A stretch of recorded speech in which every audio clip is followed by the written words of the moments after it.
everyone. This is Aragón talking. This is the Good Human Garcia podcast. I have listened to literally one of the shows, in the podcast. It was pretty fine. So, when they told me that I was invited, I said, well, fuck, I just didn't ask me anything blog post. I am the greatest fucking idiot this side of, Europe. But eventually I said yes because, these are cool people. I'm going to talk to them. And I am not going to lie, Mick. I wanted to tell you this, like, before we started, but I forgot because I was too busy talking about, I don't know what the fuck I was talking about, really. I talk about a lot of things. I even spoke in Japanese, believe it or not. I was sure, I was completely sure before this started that a girl, and now I realized that no, the girl is anonymous, right? That's And me. I'm like, oh, right. So like all this time, I was like, Milk is the girl in the podcast, yeah, yeah, probably. And then Milk in the Discord chat, that I joined today. We were talking about things that we do in our daily lives, and Milk was talking about all the shit that he lifts, right? And he was like, yeah, sometimes I lift like 80 kilos, worth of wood with one hand, and I was 80 fucking kilos. Like, I remember this girl's voice. She didn't sound like a girl who can lift 18 kilos with one arm. I mean, nothing against Babel and all that awesome, but like, you suddenly have like a deeper voice. And then he was like, I can probably lift to 100 kilos without really, breaking a sweat. More than that, I need somebody to help me. Cause I'm like, holy shit, he's getting like super. And then he posts like a selfie, and it's like a dude with a bird, and I'm like, that is not a woman.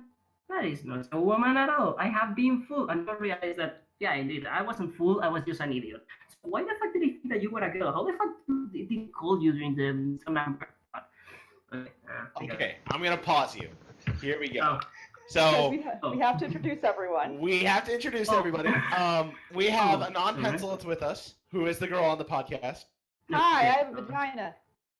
We have Enigmatic Otaku. We're outsourcing today. My name is Flutter Priest, and we have Milk with us. That's If you're not figuring out by now, we have Aragon as our guest, who likes to talk, and that's fine. Yeah, But yeah. that said, we are merging this podcast together with his AMA, and you have a ton of questions, Aragon, in the thread. Oh, no, we're not going to do that because a lot of people who are like looking at, who ask question in the AI, how do you pronounce it? Ariane? Sorry, guys, I'm like dot in English. I don't know if you can tell by my extremely sexy accent. You can actually tell who likes me and who, doesn't know me yet because, when I talk about my accent, the people who's not getting to me are like, no, it's a fine accent. It's kind of cool, it's cute. Some girls say it's sexy, some guys say it's sexy, and I'm like, I don't, yeah, okay. And guys who know me for a while, they just go, you sound like you have like 7 dicks in your throat at all times. Like this joke that I've made many times because it's something that I got, asked many times. How many dicks you have in your mouth at all times to speak like this? And I was like, in Spanish, I have like a perfect enunciation, and I don't. In Spanish, I sound like somebody who's like, constantly making gargles with bleach. So what was the question again? I We're lost gonna my I ask. lost my point. We're gonna ask some questions from the Oh, thread. right. Ask me questions on And the thread, and I will deal with the ask me anything later. Okay, All I will right. deal with the ask me All anything right, later. here we're going to start with the questions from the thread. We're going to take the first question from the sane one. He asks, was Okay. the inheritance cycle really that good? Fuck you. That is the first thing that I'm going to say. Fuck you. I hate the inheritance cycle. I hate it like with a fucking passion. I hate Aragon. The name Aragon actually comes. It's actually not pronounced Aragon. It's English people pronounce it that way, so I'm used to that kind of pronunciation. But actually, it's Aragon. Aragon, right? Aragon. It's a place. Yeah, Aragon. It's like a place in Spain. It's actually the place that I'm in, and it's the place where I was, born and shit. When I went to fiction for the first time, I just came out of a lot of anime forums. I was a weeb as a kid, and I hate myself for it.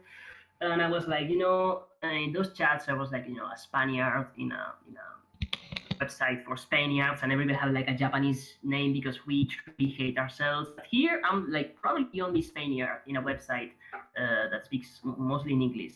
Yeah, I've only met like one Spaniard in the whole website. So I was like, I want to make it clear that I'm from Spain, Japanese motherfucker. So I just call myself the most Spanish thing that I could think of. And There as you I go. am an idiot, I just looked at a map and I went, Aragon. Okay. And I hate Aragon. And that's the thing, like I named myself Aragon, and I have read Aragon by that time. And I hated that book, but I guess that Are you telling me to slow down again, or is this like an old message? Sorry, That's like. an old message. もう一度言ってください。ゆっかり言って。 Gracias no te quiero, queridísimas. Sorry, I don't really speak Japanese. I can only say that and like 2 more words. It's just every single. Oh, okay. Good night. Sorry, my father was in the room, listening to me with his heart and eyes because oh my god, he's talking about the fucking ponies again, right? He's talking about the fucking weeb little shit horses. again. Yeah, he's talking about the whip shit or the fucking horses. He's saying Aragón a lot. Is he talking about that shitty book again? Oh my god, I hate my son so much. And now he just went to bed. He just waited at me because he didn't want to interrupt me. He's such a sweet man. Anyway, what was I looking at? Yeah, Aragón. I don't really like Aragón. It's just, a horrible coincidence that my name is Otto Silvera. I could go on this for a while, right? So Okay, let's so move then on to the next question. We're gonna step in and move to the next question then. Okay. I'm gonna take the Maybe I next can question drink from the coffee. same one. Okay. Is cheesecake really just a pie? It really depends on your definition of what is a cake and what is a pie. See, I've heard that technically a pie has crust. Is that no? Yeah, a pie has crust and a cake doesn't. So technically, a cheesecake is a cheese pie, right? That Which makes just sense doesn't to have the me. crust. Yeah, Sounds that is to me. literally the only thing I have to say in this topic. I'm sorry. It's just a question that is like, do I like cheesecake? That is a good question. Do I like cheesecake? What does like even? I like cheesecake. I really like cheesecake. In Spanish, it's called what the fuck is it called in Spanish? Give me a second. Taco. So the name in Spanish actually makes more sense than in. Okay, so in the behind the scenes, we have like a Discord chat set up, and Enigmatic Otaku is like telling me things to do, like please slow down. Please, Aragón, don't speak that fast. Please slow down. Okay, that was a good start. Please stay on target. I'm gonna Why are you step talking in. about the definition of like? Like, please slow down. I find it hilarious, Also, I have no sense of privacy whatsoever. So what's I mean here, I'm just going to read it out loud. So don't try to be like, dude. Okay, we are the ones who killed Kenneth, but don't say it. This is important for the podcast for later, but please don't say it. And by the time you please don't say it, I have already read it out loud. So what were we talking about? Yeah, technically, cheesecake is indeed cheese pie. Okay, Yay! it is. We did it. We got through We did a it. question. So Next. I'm gonna go down to the next question from Celtic Fire. Hey, Is it Okay. what? really true? What? What? Yes. Literally, There's a million questions. questions that say now some questions for a non-pencil. You fuck ass. All right, fine. I'll ask. Okay, if I don't consider the one who Okay, going to. Okay. Yes, you can answer. You can answer. I will Pencil. try I not to answer don't in know your what regard. question. Pencil. If you had to horrifically murder someone else on the podcast right now, who would you choose? And why? Right now, you. Me? Yeah, for skipping yeah, my you tried- question. Yeah, you tried to skip her questions. That was awful. man. You could skip her questions though because I am the guest. And, I want to speak. Yeah. Nobody gives Actually, a shit about it was- non-pronunciation. It was the next question I wanted to answer, and then I'm good. Blood loop? Yes, we can move on now. Thank you. Okay. Now questions from Is that Celtic even Fire. like a no? This demands explanation. Is blood loop some kind of joke that you have going, or is No. it like exactly what we're looking at? Does it have any context behind it, or did you just get asked blood loop and you went fucking yeah, and then we moved on? Because I really don't know which one is Nope, scary. there's no other context. Blood lube is just using blood as lube. That's it. Mm-hmm. There you go. What kind of Alrighty. situation? What kind of social situation leads you to using blood? That's like, in what context you're so desperate for sex that you're like, dude, either I keep my arm or I go balls deep in this shit. I'm like, I have It's two not arms. desperation. It's a fetish. There you go. Hey, sometimes a hole is a oh, hole there is you a go. hole is a hole, fucking- and it's wholly fucking uncalled yeah, you for. got that. Fetishes. Yeah, I never got fetishes. Okay, I'm not going to talking about fetishes because before this started, I tried to do the Ask Me Anything thread out loud, like a podcast like this exactly, and it took me 45 minutes to answer a question. It didn't really take me 45 minutes. I spoke for 45 minutes. I never answered the question. The people just left me. So I'm just going to make like a conscious effort to just stop talking when I start getting, out of topic. So read the next question. The next question is from Celtic Fire. Is it really true you're not allowed at the nearest Buddhist temple, and why? Oh, fucking yeah. I wanted to tell this story so long. It is indeed true that I'm not allowed at the nearest Buddhist temple. My followers know this, or the people who read my blogs know this, because I have hinted at this story many times, because like my life is like a never-ending string of sitcom shit happening. And I've explained some of the most blatant ones. The time that I got kicked out of a mall for reading the Kama Sutra, the time that I lost a fight against a lamppost, the time that I lost a debate against a pigeon. But I've never talked about this one because it's like special for me because it's the only story that I have that is not like my fault. So I need a little bit of context here. I'm going to try to abridge it as much as possible. Okay. There's like a Buddhist temple in Aragon, not in me, not inside of me, in the place that I am, right? There's like a Right. Buddhist temple in here. It's like not super close to my house, but like I don't know, 2 hours by car. So it's like and when it started, it's a Buddhist temple in Spain. We're like a super Catholic country, or a kingdom, or a city. We're like a super Catholic kingdom. So it's kind of weird for us to like see a Buddhist guy down the street. Nevertheless, even a Buddhist temple, and it was like right here. So everybody went to the Buddhist temple when it opened. And like there were like Buddhist temples that are just locals, who one day woke up and I guess they went, oh, I guess I'm a Buddhist now, even though there's like no Buddhist tradition in Spain whatsoever. So it's just a Buddhist temple. It's really pretty, it has like statues and shit. It's like super cool in the middle of the forest. It looks really old, even though it's kind of new. And when it opened, like a couple months later, it was like the hottest tourist attraction. So my family was like, let's go there, let's go there. And I was like super young here. I was like 2 years old. And we went to the Buddhist temple. And apparently, I've heard that it's like super pretty. I've been there once, so I don't remember anything. And, from what I've been told, my father went there without having breakfast, right? Because we woke up super early to avoid catching the traffic because it was like a national holiday and everything. And he just never had time to take any breakfast. He just drank a little bit of coffee and took the car and we went there. And he was like a man in his 50s with two kids that were like super young, and we were always making noise and shit. So he got a little bit tired by the time we went there, and he was hungry, right? And as my mother and my father were walking around the place with me and my sister, my big sister, who's 2 years older than me, I don't know, I like to think that we were fighting the Buddha statues or whatever. My father is like, fucking hell, I'm so hungry. Do you know if there's like a restaurant in here? Or like a restaurant? Yes, in the Buddhist temple, yes. Do you think they have McDonald's at the church, Julio? My father is called Julio. And he was like, I don't fucking know, I don't know this faith. Anyway, so they were walking around, and then my father looks at a statue, right? And he saw like a Buddha, a golden Buddha statue with his hands, sort of directed towards the outside. He just was like begging, right? He was like in a begging posture, and he had like food on the hands. And any normal person would have looked at that and went, "Oh, look, it's an offering to Buddha." And my father looked at that and said, "Oh, look, free food." So my father crossed the sacred garden, which is apparently something that you should never cross because everybody got really mad at him later. He stepped over the mandala or whatever the fuck they had in here. I think is that he destroyed something just by walking in there. And then he looked at the sacred Buddha that nobody's allowed to touch. And he took the offering, right? Which was like a croquette, which is like a French thing. And he was like, looks like shit, but I'm still going to eat it. And he took a bite out of it. In front of apparently they were like Buddhists near him. Nobody stopped him for some reason, but they were like people looking, and he just took a bite. And that thing was like an offering for Buddha or for something. I don't really know the Buddhist faith, but that thing was an offering. And my father took a bite out of it. But that thing had been outside for 3 days or so, because again, it was a fucking offering. Nobody was supposed to eat that thing. It was just supposed to be there and then rot, and then they will clean it up. So he takes a bite and he goes, God, this is the most disgusting fucking croquette that I've ever tasted. So he spits it into the statue's face. So you have to imagine the situation from the perspective of a Buddhist monk, right?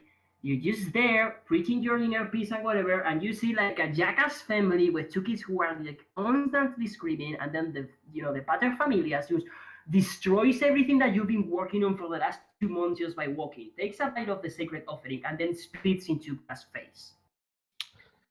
And apparently they didn't. Apparently they didn't call the police because my father was like he never really apologized. They tell me he just went, "This is just fucking food, I mean, I get that it's your God, but it's not mine. I'm sorry, but I thought this was people. Look, I am really hungry. Okay, he never really apologized because he's a little bit of an asshole. He's my father after all. And yeah, they didn't call the police for some reason, but they chased out of the Buddhist temple. They took our names, they took our data, and they posted in there. And we are not allowed near the Buddhist temple. Like I can't get near that because my father, ate the sacred offering. This is funnier when I explain it in Spanish, I think. But yeah, I'm not allowed at the Buddhist temple. Oh, that's a hell of a story. Yeah. All I heard was that your father got arrested.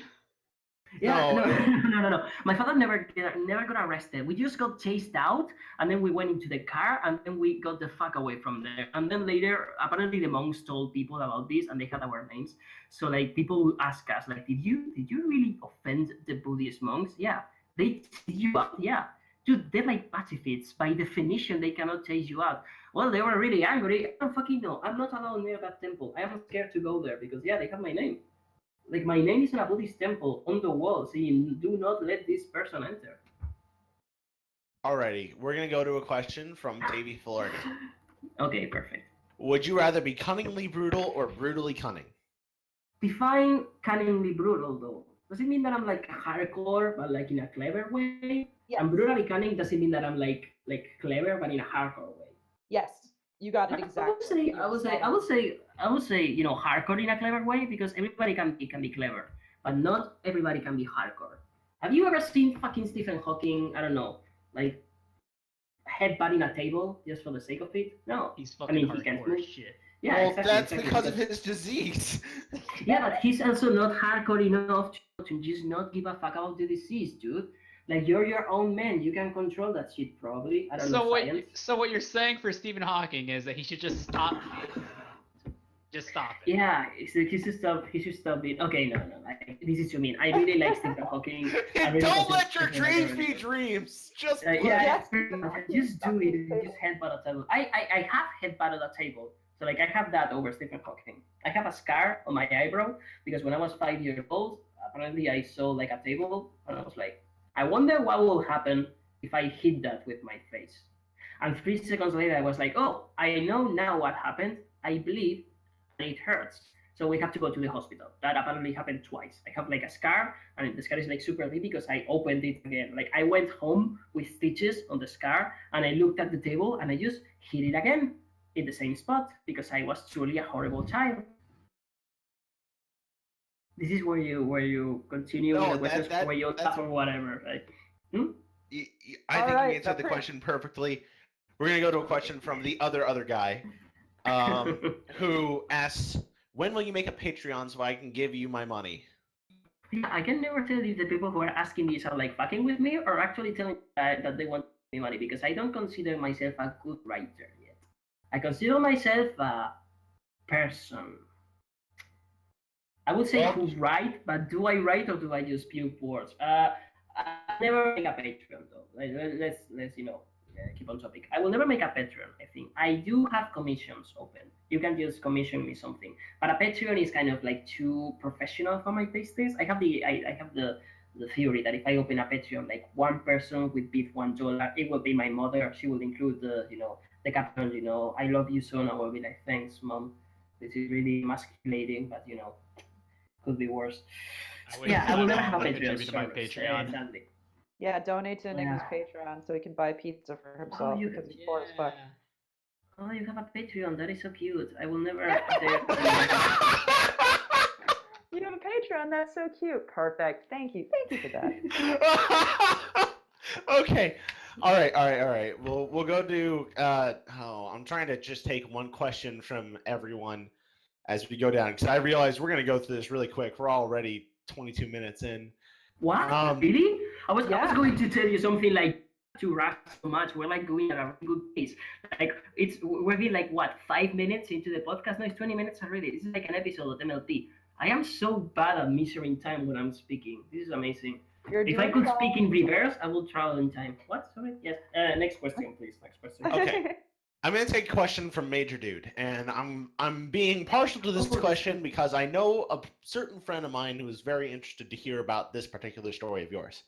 He asks, I noticed that the story Daring Done where Rainbow Dash writes a Daring Do fan letter to Twilight's mother, Oh, who yeah. is the author of Daring Do. Since Yeah, this that is was my first 2016, it must have sucked to see that AK Yearling actually wrote it. And it turns out that she's Daring Do. What was your reaction to that episode where the kind of fanon of Daring Do changed and kind of made the story obsolete? And what do you think about Daring Do conventions in the show? I did not give a fuck because I have had sex with women before, so I know not to get too worked out about cartoons. Nah, I'm just kidding. I never have sex. I didn't really give a shit about anything like this. I remember watching, I remember seeing the list of episodes and being like, holy shit, there's an episode called Daring Don't. I mean, that is kind of like an obvious pun, I made it.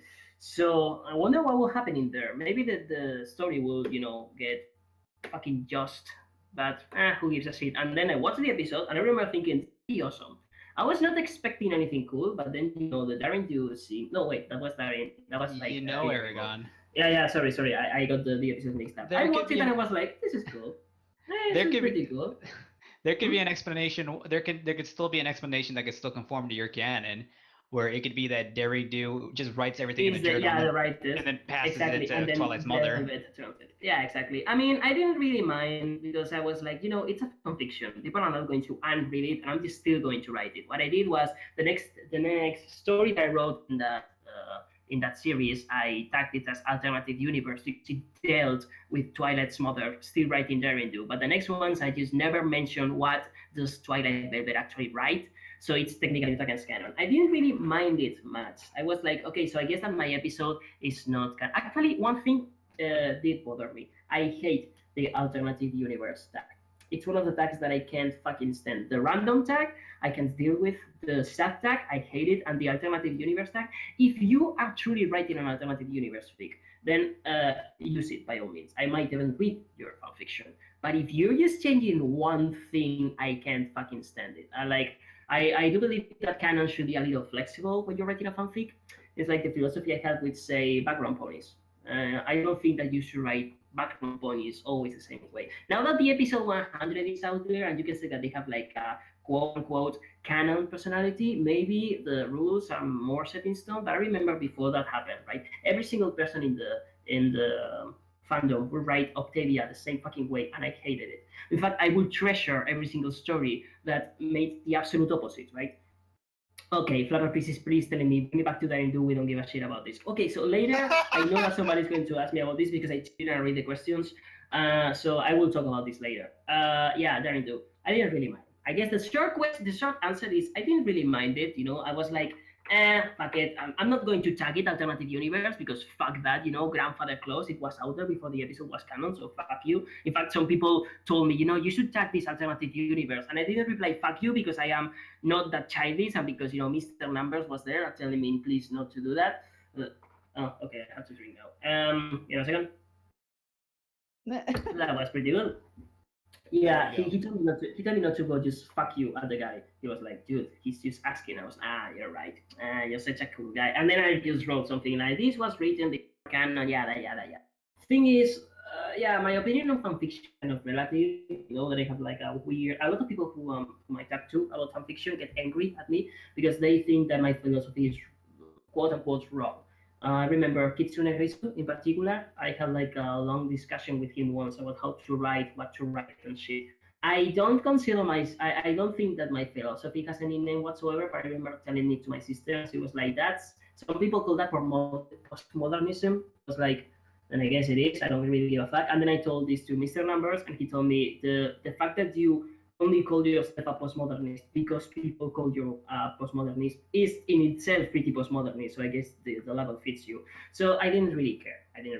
I thought that it was, just fun. I liked the episode. I thought it had silly stuff. I didn't really like Rainbow's face in that episode. You know the face I'm talking about. I don't really have to explain it to you. When she goes like, no, because you can just hear the in the air when she makes it, and it's like, I already know that Rainbow Dash is stupid. You don't have to hammer me over the head with it. Someone's gonna take that sound bite of you going the.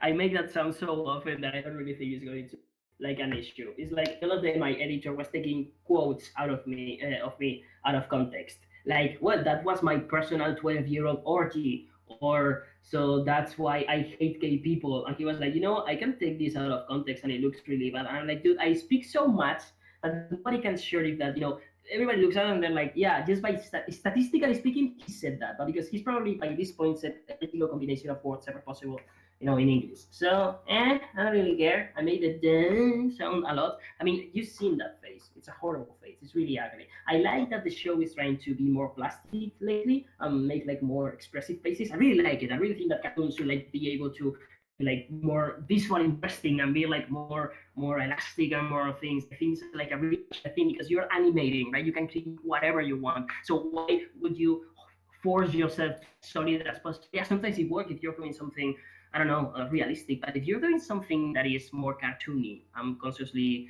slowing myself down. If you're doing something that is cartoony, I think that you should allow yourself to be cartoony because that is the fucking word that you're using to describe your own series. So I like that. But sometimes I think that they make it too elastic and it becomes ugly, right?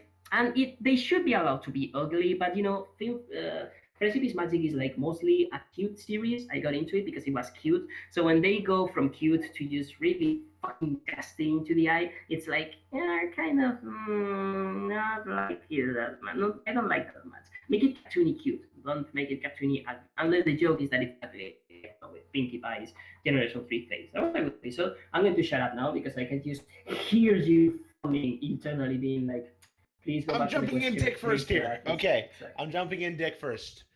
We are going to go to a new question. That covered a lot, so we're going to go to OG Beta.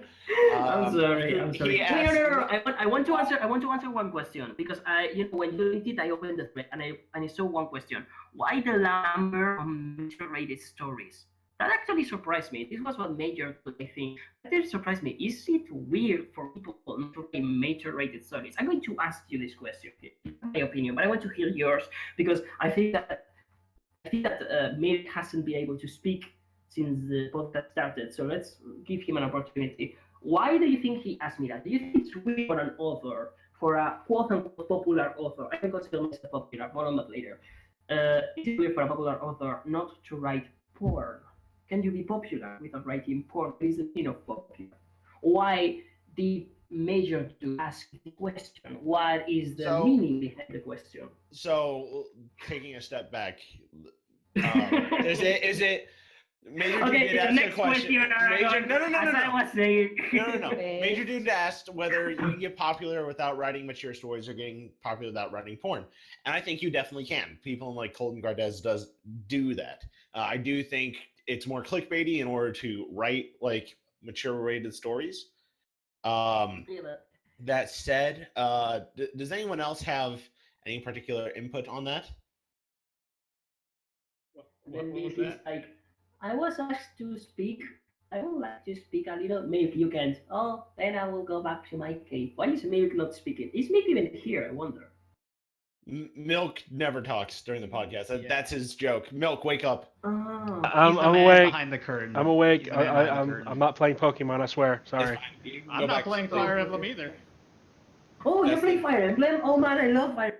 Playing Fire Emblem now. God. No, they like each other. Abort! Abort! No, we can't do this. I have the collector's edition of Fire Emblem Fates, so I have all 3 games in one. I have all 3 as well. I'm playing them right now while we're. Oh fucking yeah, man! Fucking yeah! That's pretty cool. If it wasn't for your name, I would like you. But you call yourself otaku, so I have to hate you. Sorry. Let's not get off track, though. Let's continue this. You're in good shape if you're. See, in fact, remember that thing I said about cartoons needing to be visually interesting? That is the major problem I have with anime. Okay, no, I'm not going to go through this. Yeah, don't go into that. Okay, I'm going to go to a question for Tony Montana, and I think it's going to be the most interesting question that we have. So, I want you, I'm going way down on this list of questions. I want you, in only one word, to describe each princess. Only one word? Yes. Okay, first question. So I beat myself time. Do we consider Flurry Heart a princess in this context? Yes. Do we consider Shining Armor a princess in this context? Yes. Shining Armor. Okay. How would I describe them in one word? Well, Celestia. I mean, the princesses in the context of the show, or how I write them. Context of the show. One word. Her princess. Okay, for princess. Immortal. Sorry, Celestia would be probably either royalty, or teacher, or immortal. I personally prefer immortal. I write her as immortal first, everything else later. But the thing about Celestia is such a complex. We use a lot of words. You can use mother, you can use teacher, you can use authority, you can use phantom, you can use dead, you can use she should have gone away from the show in the first season because from the third season onwards she's completely useless.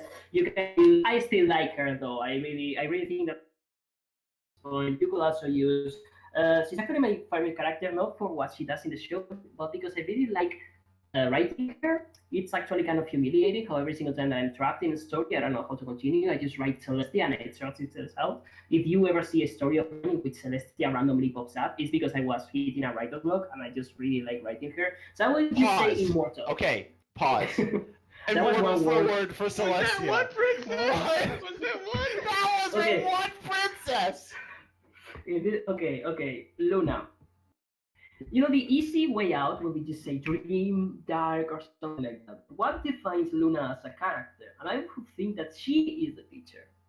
Especially now. Especially she's like the protector of the children. So the babysitter. The dream, not the dream walker, not the nightmare, the what is a word for? Mother. So the Yeah, one you're mother. going for is nanny? Yeah, maybe. This is completely a headcanon of mine, but I do like to think of Luna as the protector of the children. I already say that because I don't know if this was like on purpose or what. Every single major episode with Luna, except the one in which they help her, involves her children. The first major Luna episode was about Nightmare Night, and it was about her relationship with people, but they used the children as the metaphor for her relationship with society. And then the three, Cutie Mark Crusaders episodes, which are obviously about the Cutie Mark Crusaders and her, so that's children. And I think she hasn't had any other cool episode aside from that. She also had, like, I guess that cameo as Death or as the Phantom of Christmas Future in the Christmas episode, but that wasn't canon and that wasn't really Luna. It was like a stand-in for Luna. So yeah, I like to think of her as a nanny in the fact that she protects the children, and I think that's like a really interesting idea because who is the one who's afraid of the dark? Who is the one who really needs somebody for their dreams? Not adults, but adults, it's the children. You can bring this that into is Luna. Luna is nanny. So okay. Bring this into, you know how a lot of people are like, yeah, I told you that, when we started, somebody said in the chat, maybe you should need 4 hours for Aragón to say everything. And then I think Merck was like, that will be fun, yeah. And I looked at that and went, they think that the guy is joking, right? They really think that they really think that I am exaggerating when I say that I never shut the fuck up. They do truly believe that this is a joke. Man, are they going to be fucking disappointed when this starts, right? Anyway, I do think that Luna's backstory even makes more sense if you think of her as a protector of the children, because she was angry that ponies were sleeping at night, but adults don't always sleep at night, especially if you think of Equestria as a more civilized thing. Of course, this was 100 years ago, so 1,000 years ago. So maybe it wasn't that blatant. But right now, they have like nightclubs and shit, and they have like celebrations and formal dinners or people having sex, right? So there's always people awake. There's always adults awake at night, but never children. They don't play at night. They have to go inside and sleep and be quiet and not be fun. I like to think that that's why Luna got angry, because she is the child god. She's the god of the children. And next princess, but let's next princess is Cadence. Yes. But shit, the answer is shit. The answer is trash. The answer is trash. The answer is trash. No, I love Cadence. I absolutely love Cadence for the worst fucking reason. I love Cadence because she is pink. That's it. Wait, that's she's described. Wait, because she's P? Pink. As in the color. Sorry, my pronunciation. Rosa, es rosa, es de color rosa. She's pink, right? I really like the color pink. It's just that, my favorite pony is Pinkie Pie. I like it. I didn't even notice that I liked the color pink until my little brother saw me play Pokemon, and I was playing Pokemon with him. And then I would say, oh man, I love this Pokemon. I love this Pokemon, but only when he's shiny and shit.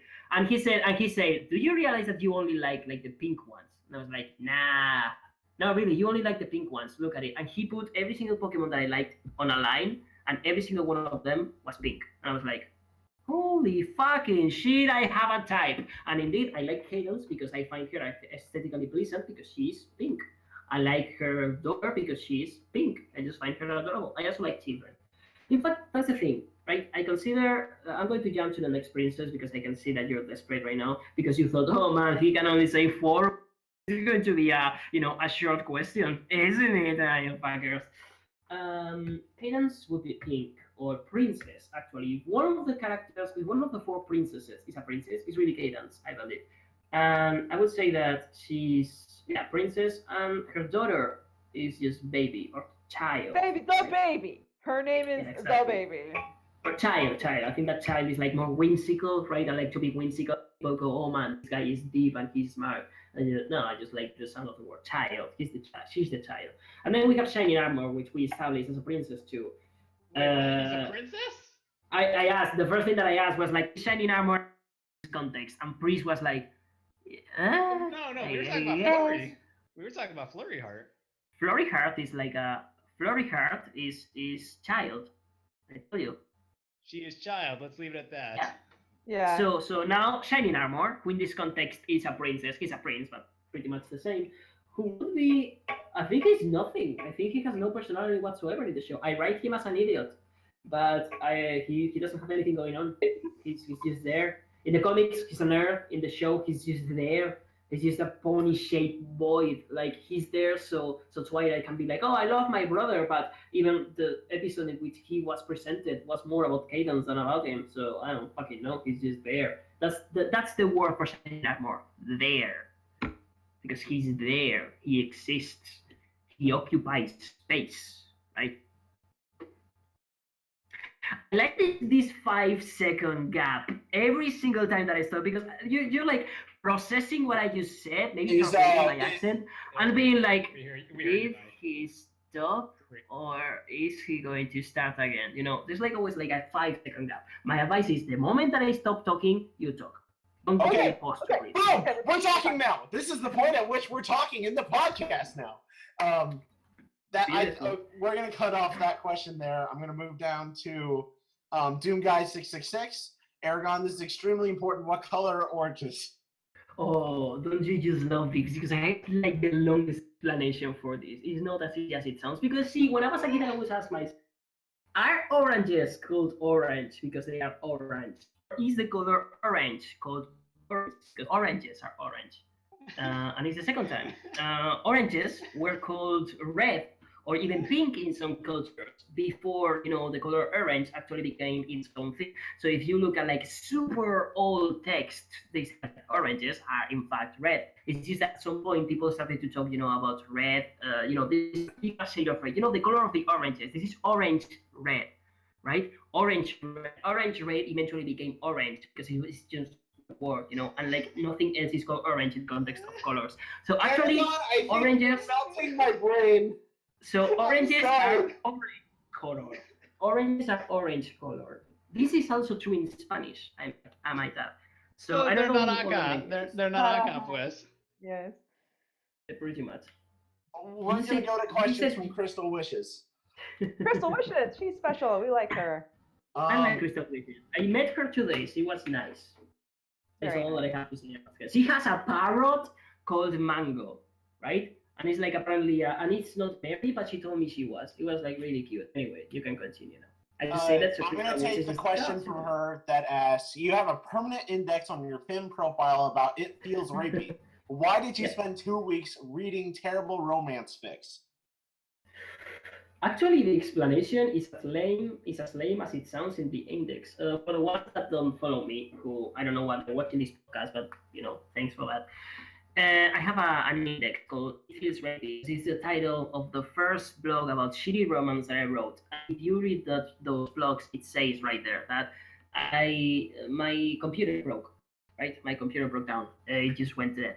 So I was left in college, with like 1,000 essays with nothing but a phone, but a shitty smartphone to pass the time. So I just went to AO3, which is like a really bad fan fiction website. It can be good. It can be good sometimes. I found that it really isn't most of the time. And I just said, fuck it, I'm just going to read fanfics because why not? And I just like to read romance. It's one of my favorite topics to read about. I read like a shit ton of romances. You cannot believe how many romantic books I've read in my lifetime. Every single one of them, pretty much. And I just spent 2 weeks reading them. Why this? So like the thing is, I read so much romance that when I was a kid, I just liked anime, as I said, and I mostly watched and read romantic comedies. And it always bothered me because at some point you start to see the cracks in the narrative, and you can see what is going to happen next. Your immersion is broken because the show is not following internal rules that make sense. What the show is doing is following rules, the rules from the narrative, the rules from the genre. And at one point it becomes so fucking echo chamber is that it stops following reality and it just follows the conventions without them making any sense outside of the context of the show.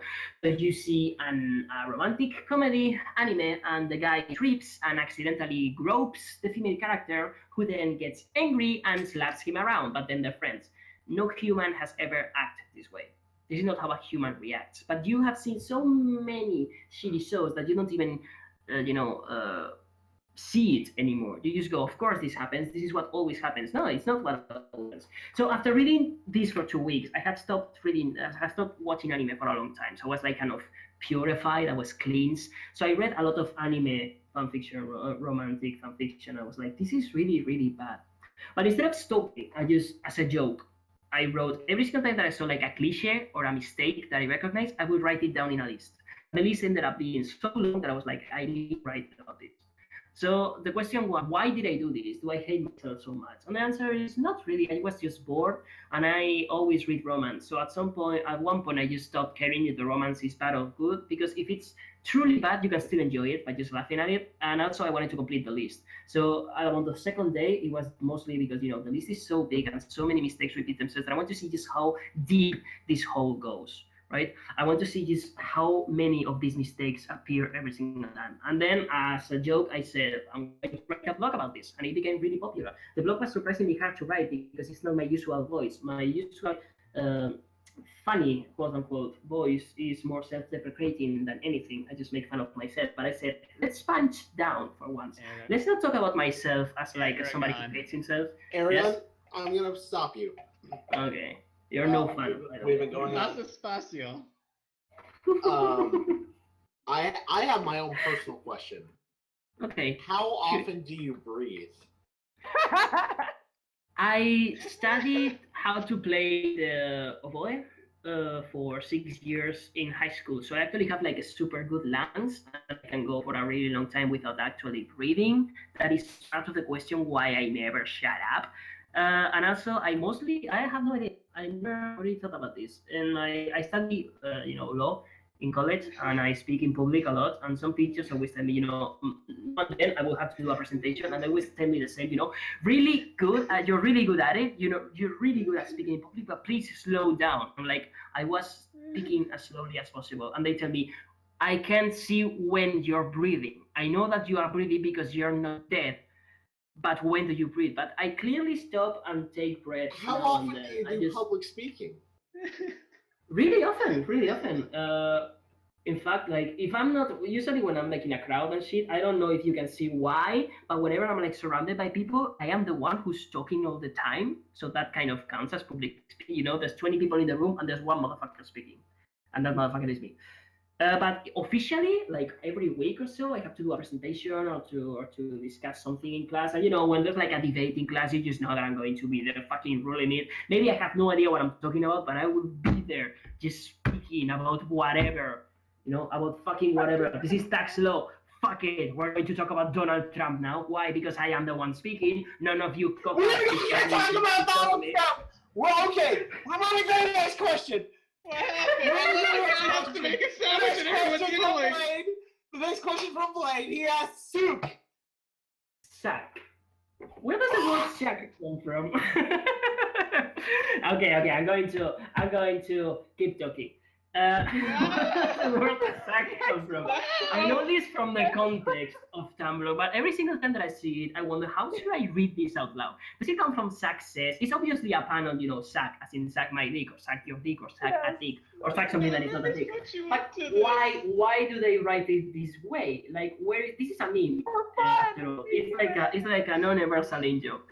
So the humor. Okay. Do you okay, let's go to the next question. I can go because what is the definition of a meme if not a universal idiom? Oh my god. Before the podcast, everybody, shut up, you guys. I need to speak for once.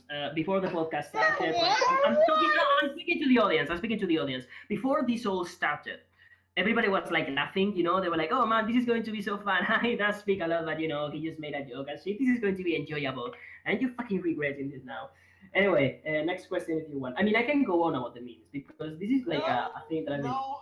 No, next question. How do you analyze a joke? I'm gonna go to a question from Fluffy Unicorns. Why is Cadence pink and the aura is blue, while Shining has blue in his mane and his aura is pink? I never really noticed that. But oh my god, I just burped. Sorry. Oh, this is so rude of me. Sorry, I'm drinking beer. I find it really disgusting when people do this. Sorry, I am kind of sick in the stomach as I'm speaking, so I have like the vapors, as my grandma used to say. I fart like a madman, and then I burp now and then. I'm drinking beer, so I have like a lot of gas inside. Sorry, I will try not to burp anymore. I have only burped once in the How long is this podcast so far? Yeah, 1 hour. We are an hour deep. We are halfway done. Already? Holy shit! We're almost done with the. We're not almost. Are we? Más recuérdate, más espacio. De acuerdo, perdone usted, señor. Ay, hablas con un acento muy mono. Sorry, I'm not going to speak in Spanish. Enigmatic Otaku is Mexican, and here we can speak in Spanish because we're bros, apparently. So I never noticed this about the auras, but if it's true, it's really, really fun. I mean, I guess that it's a play on them being like soulmates, right? Oh my god, I just looked at the comments on the blog that I post, like the podcast is starting, and there's just one comment by King Moriarty. The commenters that I love the most are the ones who like obviously like me and like read all my shit and stuff, but they kind of insult me because, I am myself. And he just says, like, the only thing he says, you fail the one-word test.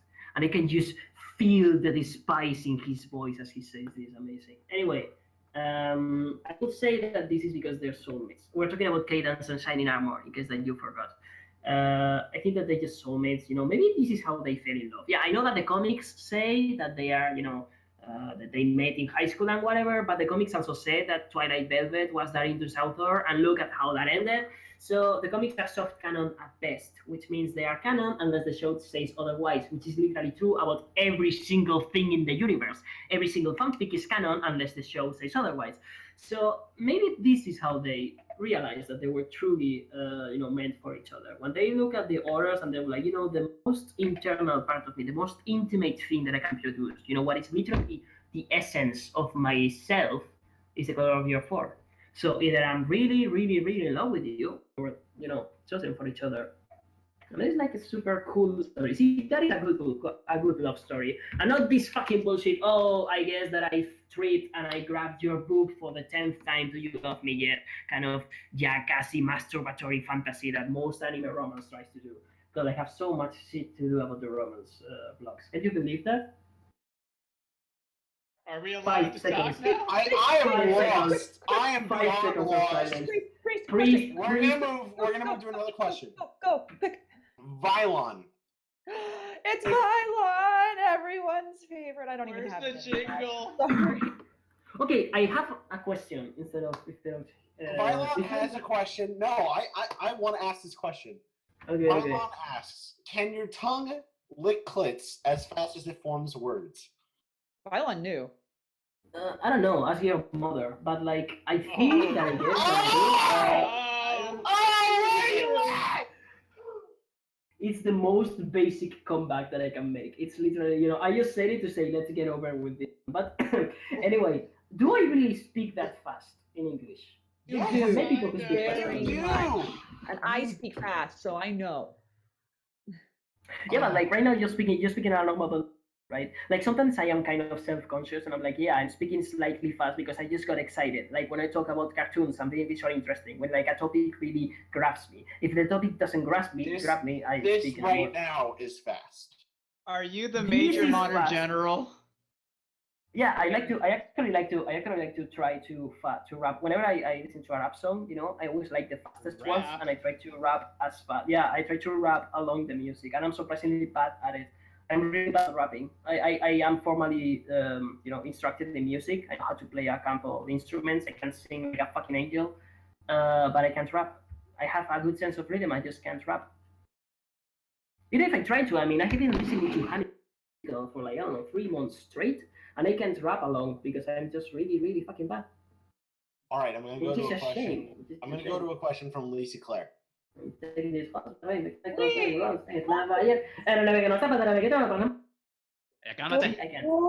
can't. Anyway, yes, by Lisa Claire. I like Lisa Claire. She's a good friend of mine. Lisa's a sweetheart, so we're happy to have questions. Mm-hmm. Could you explain to the public why octachord is best pairing? Because both her and I have written about that pairing, and I think that nobody else has written a story with Octavia and Discord being romantically involved. The thing is, I didn't write this story because I thought it would be funny or anything. I wrote this story because it was a friend, the birthday of a friend of mine. A friend of mine's birthday. How the fuck do you say this in English? A friend of mine, was becoming a year older. Let's say this in the most awkward way possible. Servi, his name is Servi. He used to be my editor. Now he's just a friend. And he hates Discord and he loves Octavia. So I said, okay, I'm going to give you like a birthday present, and it's going to be what you hate the most and what you love the most. So it's going to, and just made it up in the moment, right? I said, it's going to be Discord making out with Octavia. And he said, there is absolutely no way you can make me laugh with that prompt. And it took me 5 words to make him laugh. And I was like, I just want the fucking bed. But then I wrote the actual story. It's a pretty fun story. A lot of people hated it because it has a horrible title because, again, it was a joke present. But yeah, it was like Octavia and Discord being together. And I told Liz, this, I did this before I met Liz. And then when I met Liz, I was like, oh, you're the one who wrote 7 letters for Discord, right? Because a lot of people told me, oh, this looks like a sequel to this fan fiction that I've never read. And turns out that she also wrote Octavia and Discord being in a romantic relationship. So that was something that we had in common before we met each other. Although she wrote it like seriously, and I wrote it as a joke. Again, in my story, Discord is not really in love with Octavia. She's just fucking with her and fucking with Twilight. Octavia, though, I write her like a fucking idiot who is really in love with Discord because she's not really in love with him. She's in love with the idea of being in love, which I think I'm going to start talking now. Because if I start, I'm not going to shut up. Whenever I start talking about romance, you shut me up because I have a lot of opinions on this topic, right? Right. So then we'll go to the next question from Snuffy. We'll take his third question. Snuffy doesn't see a lot of Spaniards on Femfic typically. So is ponies a big thing over there? Do you see a lot of bronies?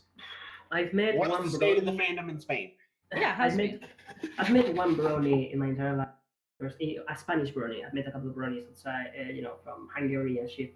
And there was one guy. I turned him into a brony, and then he dropped from the fandom. This is when I used to write comics instead of fanfiction. He was the artist.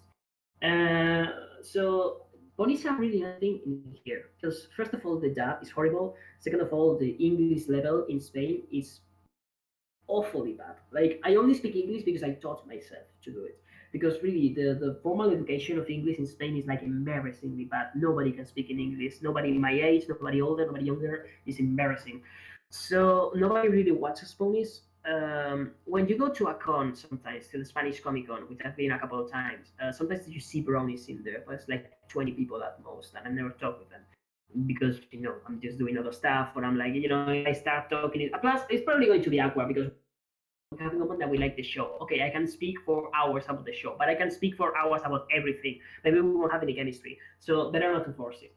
I wouldn't say that it's like a big thing. There is one comic author that I like who is like a fan of ponies, a webcomic author, and he actually faked one of my stories, and I was like pretty awesome when it happened. But that's kind of it. It's really not a thing in Spain. I only met the ponies because I always browse like American sites and British.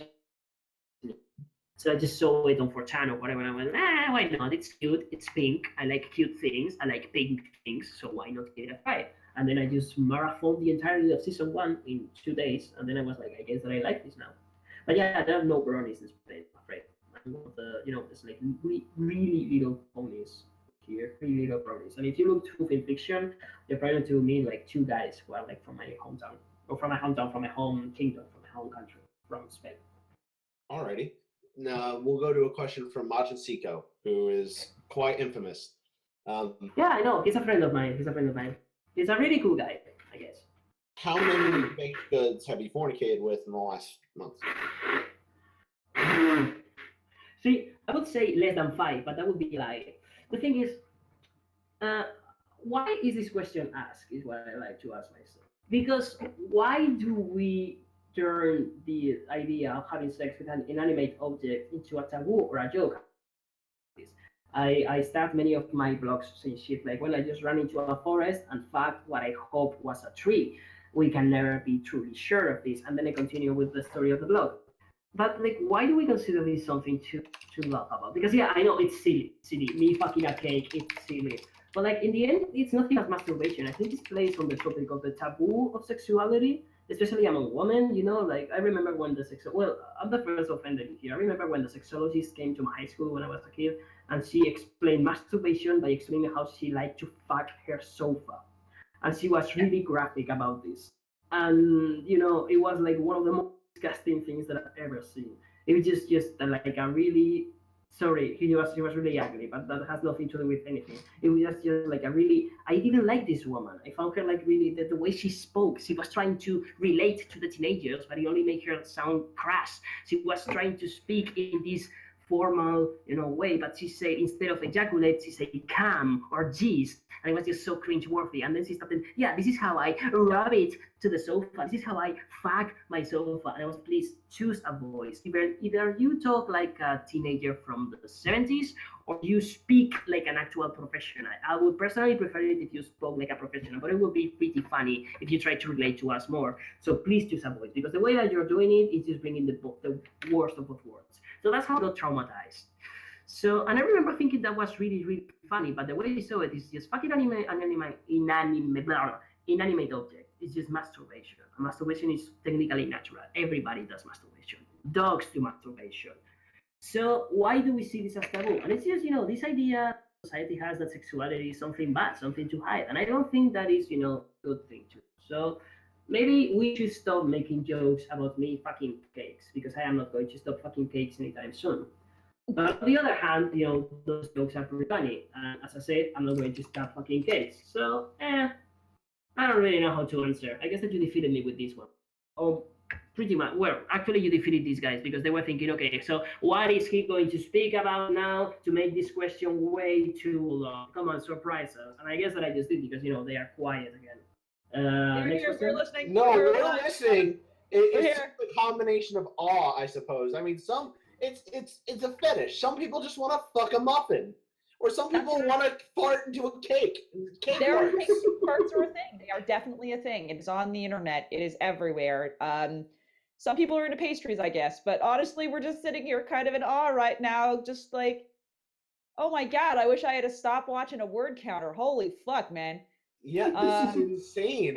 I've never heard anyone talk this fast before, so I apologize. So we're not saying much. We literally do not know when to start talking to inject a question. So now that I have control of the floor, we're going to jump back over to questions. And there's a question from Benates that we're going to get to. Yay! He asks, most of your questions are comedies. How would you define your sense of humor, and where do you get your inspiration for comedy, and what influences you in your comedy? This is a really good question. When I started writing, and I was 15 years old, I was trying to keep the story as short as possible out of, because I do really feel you're suffering at this point. So when I started writing, I remember thinking that I was like more of an adventure writer because I didn't really read comedy. But as time went on, I was always the clown of the of the class, and one day I just found my voice. This sounds really corny when I say it this way. I found a style that I was comfortable with, and a style I rapid fire dialogue because I am most comfortable when people speak really fast and all the time, right? So like I can guess that you can see why. So I just realized that I was really not good, but really comfortable at writing dialogue, and that is like really good for making jokes. So it just escalated from there. I do joke a lot when I'm talking. Right now, I'm not actually joking too much. I am kind of being serious in this podcast, which is weirding me out. I think it's because I'm kind of sick a little bit, and I drank a little bit of beer, not enough coffee. So I am not on fire. I'm just speaking. Hold on. Not as interesting as it could be. Yeah. I wanna pause to ask you a question. Yeah. You drink coffee before you write? Not always. I do tend to drink at least one cup of coffee a day just to keep going because I am really busy and I burn a lot of energy. Sometimes I'm drinking tea while I write. Yes, I'm always drinking something. I tend to be caffeinated, so I guess that yes, I guess that I do drink coffee. I started this question with no, I don't, but the more I think about it, yeah, I tend to write. I tend to drink coffee as I write. Okay. Mm-hmm. So back on track. you write dialogue as your humor. Yeah, I write dialogue. I started writing dialogue. I just realized, I always joke around. I'm not a funny person, but I am a person who likes jokes, and I was just comfortable about it with it. And what influences me? I don't know, real life or just shit that I come up with. I don't really know. Like for example, he quotes, "Long story short, things went down." Has quite a few outrageous scenarios. Where did you get your ideas for this one? This is an interesting story and a short one, so you will like this. Long story short, things went down. It's a quote unquote I'm famous story. For it to be truly I'm famous, people have to know who the fuck I am. And it was born out of this hate that I had that I already mentioned. I told you more on this later because I knew that this question was coming. I dislike it when people write the background ponies the same way all the time because I think that you have this amazing opportunity. You have this blank state character that people want to know more about, right? You have Vinyl Scratch. They want to know the story about Vinyl Scratch, but they don't know who Vinyl Scratch is. Just create something crazy, go fucking bonkers, flip a table, fuck a dog, do whatever, but do something new, something that hasn't been done yet. Don't write the same Vinyl Scratch time and time again because there's this thing called the Casanova Club I just made up, which is when you have a particular character. Usually, this character, if it's defined enough, only has one story to tell. Casanova is always about him falling in love with the only woman he can seduce because that is the only story worth telling about Casanova. This Vinyl Scratch that the fandom was so into was like a easygoing mayor who always fools around and has to learn what it means to truly be responsible or what it means to truly be in love. It was always about her learning to be like an adult. Every single story. So I was like, you know what? Fuck it. I want to write a story which I use every single major background pony that I can think of, and they are like the absolute opposite of what the fandom tends to make them. And every single one of them was like always gentle and a good person. I was like, fuck it, they're going to be sociopaths, and in the literal sense of the word. I just went down the list of sociopathic things, and I was like, okay, so this one is like an asshole. This one is this one is 7 ponies with 7 different personalities, and every single one of them is a monster. And then I just told the story with them. So the scenarios that came out from there were just born naturally out of the interaction of the characters. I had a vague idea of what was going to happen. The story had a plot, but mostly it was me just releasing all these characters with like a huge personality as every single one of them, and just see what they do as I write them. Just try to make it natural. Of course, sometimes you have to force the plot to go one way or another because otherwise you end up with something like Seinfeld, which is good if you are talented enough. I am not, so I have to like force things to happen. Every story is a mixture between inner conflict and outer conflict. Inner conflict is born out of the characters. It's intercharacter drama. It's written, but you don't really write it. It just happens as you go along if you know the characters enough or you are good enough at being in character. Outer drama is what happens when shit goes on in the story that the characters cannot control. So, for example, 2 lovers falling in love, but then naturally getting angry with each other and eventually separating only to get back together. That is inner drama, especially if it's born out of the actual characters. If you look at the characters and you go, this is probably going to happen again, the Casanova clause, that is inner drama. If it's just that a fucking fire burns down their house, that is outer drama. That is something that happened even though they were not involved. So this story was mostly inner drama. with a little bit of outer drama thrown in there. So that's where I get my humor from. I just throw shit to the wall and see what sticks. I also edit a lot. A lot of people seem to think that, because I speak so much and because I do write in bursts, sometimes I sit down and I write like 300 words, but sometimes I sit down and I write like 7,000 in one go or 11,000 in one go. I have done that. But then I have to edit everything, because I write a lot of stuff. I talk a lot. I write a lot. I am like filled with words that I throw into the page, but most of them tend to be shit. So part of the magic, between quotes again, is knowing what to take away from the story. I'm not really good at this. Sometimes I get things that should go away, but mostly my humor comes from just keep doing things, keep throwing jokes at the reader. Never stop throwing jokes, and then take away every single one that doesn't work. You just threw 3 jokes per sentence for 1,100 words. Obviously, one of them is going to be good. Just build up from there. That's where I get my humor. Yes, but at the same time, if you just keep constantly throwing jokes at a reader, they're going to. It's like when you watch a gore flick and there's just gore upon gore upon gore and upon gore. They're going to become desensitized to it. It's not going to be funny anymore. It's not going to be shocking anymore. You can't just constantly write humor. You can't do that in writing, and I'm happy to hear that you're editing, and I'm happy that things are funny, but no offense, I really do not agree. Absolutely. You're absolutely right in this. That's what I write, I think, at least twice, right? Because I do say that I just use rapid fire comedy, and if you read anything by me, that is true. And in fact, one of the major criticisms that Mr. Numbers has of my stories is that they indeed have had too many jokes. Is that, if you keep doing this, the reader is not going to pay attention. They get distracted because what were we talking about? You just use 7 jokes in one sentence. I don't get anything. So the trick is to trim down the story. Some stories of mine kind of toe that line. Some of them were, most of them were, relatively successful. I am really grateful for my readers because some stories, I don't have a single true flop in fan fiction yet. Most of my stories have over 100 upvotes and shit. That's pretty good. But yeah, I had that problem, especially at the start. Lately, I'm not doing it so much because first I write everything twice or so before editing. I'm not talking about writing everything and then editing it out. No, I'm talking about literally writing everything and then writing it again from scratch. And then once that I've done that, I start editing, and then I start throwing away a lot of stuff. I kill my babies, as I like to call it, because it doesn't matter if a joke is good. It matters if the joke works.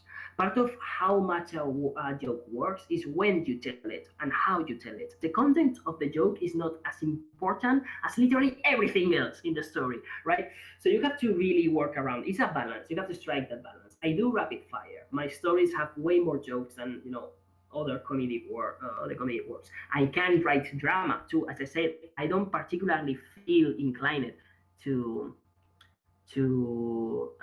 write humor.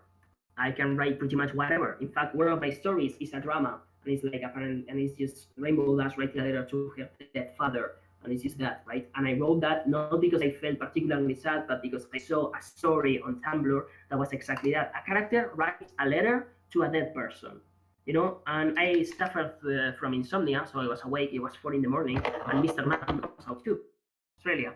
And I said, I just read the worst fucking story I've ever read. He was like, yeah. I was like, yeah. It was about a character writing a letter to his dead father, and he was sad because my father just died, and that is horrible. And it was so bad. This is such an easy concept to make. This is not original. This is not hard. You can do this with absolutely no effort whatsoever. He was like, okay, then do it. And I said, okay, fine. I write Rainbow Dash writing a letter to his dead father, and I made it. And I wrote 6,000 words. And I sent it to Mr. Numbers, and I was like, see, this is way better. And he read it, and he was like, this is really in character, this is really realistic, and it's the most boring shit that I read in ages. Delete half of the words, because a story should be reality, but more interesting. So every single story that I write, using 90% of what I actually wrote. I write a lot, but I have to trim down a lot for exactly what you said, because otherwise the readers get tired. And don't worry, because I have a lot of editors. One of them is Mr. Numbers. How many times have I said his name? I have to drink 7 dollars. We have said him 3 times in the last hour and 15 minutes. Oh, do you want me to say it a lot so I can drink? No, that's fine. Numbers, Mr. Numbers, Mr. We have a question coming up, which is going to be circled around Mr. Numbers, and so we are looking forward to that. Okay, I'm just going to drink a bit now. If you. Go ahead. You drink. Well, next I already. No. I already drunk. I'm not done. I was I was saying, no, yeah, I write rapid fire what you said, because if I just write naturally, it's going to suck. And I have a lot of editors who like read my stories, and if they don't work, they tell me. Like read any of my stories, don't worry. Most of them won't cause you to be overwhelmed. Because they strike that balance out of either me going, okay, this is too many jokes, or people telling me this is too many jokes. Plus, if I do that, I can recycle the jokes later. I don't usually do this, but sometimes I do, and it's fine to have a backup, because sometimes you're like trapped in a story, you don't know what to do, so you just go, just use one of your stock jokes that nobody has ever seen. You just use it, and then you continue. It's kind of useful. I mean, it's a method of writing, right? Everybody writes differently, and I just do it that way. I don't know if it's the best one, but anyway, this is the end of the question. You can continue now. We're gonna go to this question from Cyber Phazon, picking up from that. Okay. Which two questions? Wow, great job, Priest. Which two characters would you erase from Equestria if you had the power to? Spike and Fluttershy. Not because they are bad, but because I truly maybe Fluttershy is better, but I truly believe that Spike is wasted. I truly believe that Spike could be a good character if written well. Show just treat him well. In fact, the best Spike episode of them all is, and I'm sure that you agree with me, Gauntlet of Fire. And it's not good because of Spike. It's good in spite of Spike. Spike does nothing but react to things. He has no actual. The thing about Spike is like he's a little bit like Applejack in that he's a horrible main character, but he's a killer secondary character. He doesn't really work as the focus of the story, but he works as like the foil to another character. So if you have a story about Twilight being Twilight, erotic, having flaws, Spike is a good straight man to her. Spike is good at pointing out the flaws in her arguments, or being the fool to her straight man, or being silly because he's a kid, so she can be so they can be funny together. He can do this with pretty much everybody because he's a little bit sarcastic, but he's also a kid. He's also a little bit tired of everything, but he's also like super hyper now and then. He's perfect for playing off characters, but he's really bad on his own, and that's why pretty much every single Spike centered episode is fucking bullshit. And in fact, the Gauntlet of Fire episode, yeah, I remember this is a good episode, but it's not for Spike. This will be better with literally any other character. Like you see the episode and every single scene that Spike is in, another character steals it. Either Rarity and Twilight in there, or the Dragon King, or the Dragon Waifu, or whatever, right? Spike is never the first. That is my main problem. Yeah, and the other character will be Fluttershy, and this is because for, I don't know, season 3, season 4, I really grew to dislike her because she's not as much introverted as she's conflict avoidant. I also have like a bias against her, and I'm really sorry for saying this, but I find it a little bit hard to relate to quiet characters and to characters who speak really well. I'm sorry. I know. I'm trying to make a joke here, but no, don't worry. Relate to this quiet question.